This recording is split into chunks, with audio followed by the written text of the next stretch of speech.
Grabe naman nangyari sa kotse nito eh. Nabangga ang puwitan.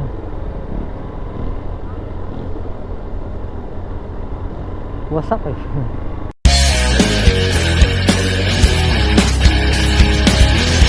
So ayun na nga, good morning sa inyo mga kalagalag. Ito na naman tayo.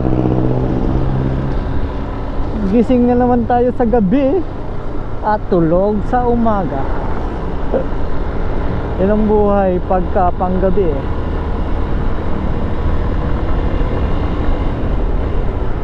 So sila papasok na uli, ako ay uuwi pala. Ayos yan. Masarap pag panggabi, kaso ang kalaban mo lang talaga puyat. Yun yung pinaka number 1 na kalaban. Tsaka isa pa rin kalaban pag panggabi, yung matulog ka sa umaga, di ba? Pinaka mahirap yun. Hindi ka makakatulog ng ayos pagka tipong liwanag na, tapos lahat ng ingay maririnig mo, di ba? Ingay ng kapitbahay, ingay ng mga asong nagtatahulan, di ba? Yun yung mahirap eh pagka panggabi. Mahirap gumawa ng tulog.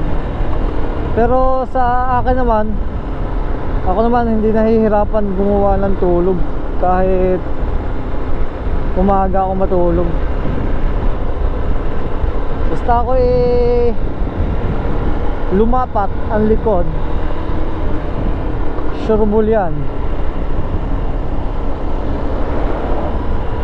Tutulog ako niyan kahit. Pero mas maigi pa nga pagka yung sa umaga ako natutulog, kasi mas nakukumpleto ko yung tulog ko. Pero pagka yung gabi na, yung natural na gabi ka matutulog, ang hirap. Minsan hindi ako makakatulog. Minsan ilang oras lang ako nakakatulog pagka gabi. Ewan ko kung bakit ganun. Laki naman nakasunod, ayaw tumubi ng motor. Nakikipagtigasan sa pusalanik.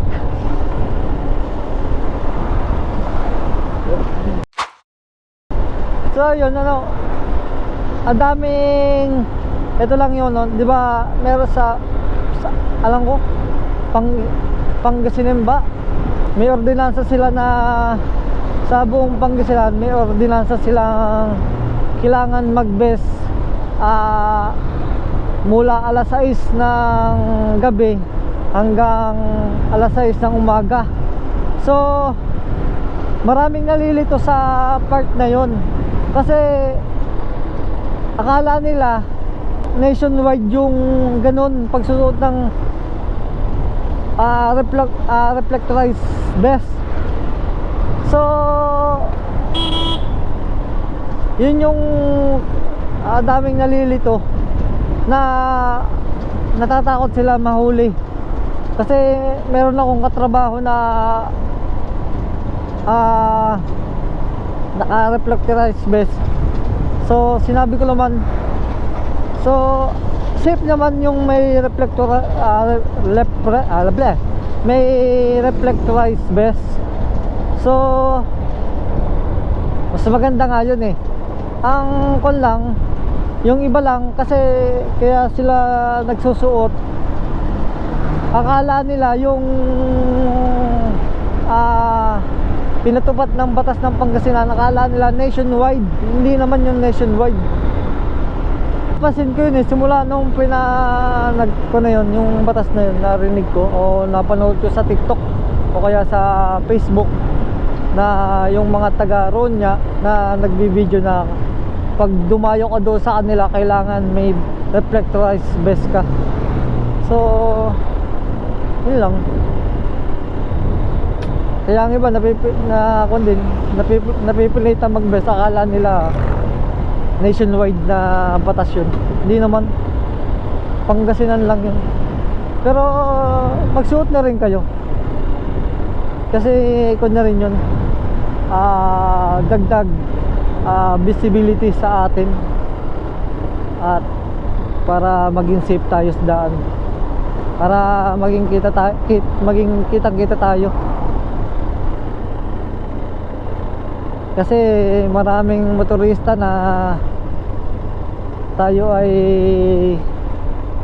ini-ignore ng nila.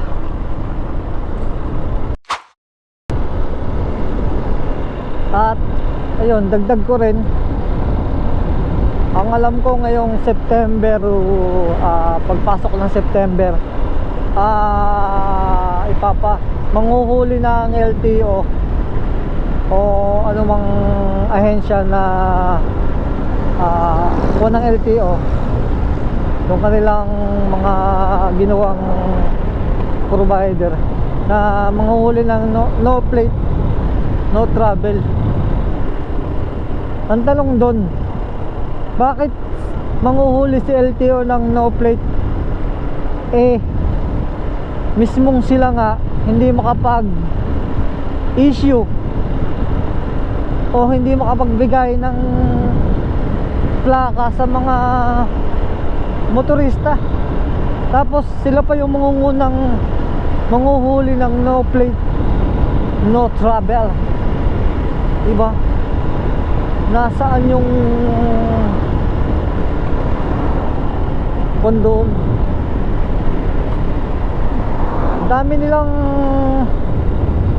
Dami lang naiisip, pero at the end naman puro corruption lang, di naman yun. Puro pera lang, di naman. Yan mo sila manghuhuli ng no plate, di ba? Sila nga si LTO, sila ang LTO hindi makapagbigay ng plaka, di ba? Napaka ako naman nun. Sila pa yung may lakas loob na manghuli.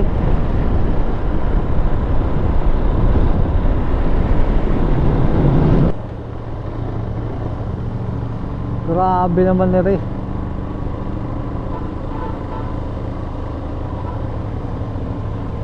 Loaded na loaded.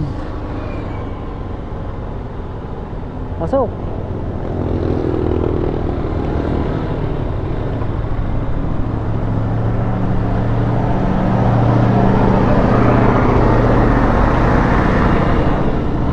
Laki ng karga.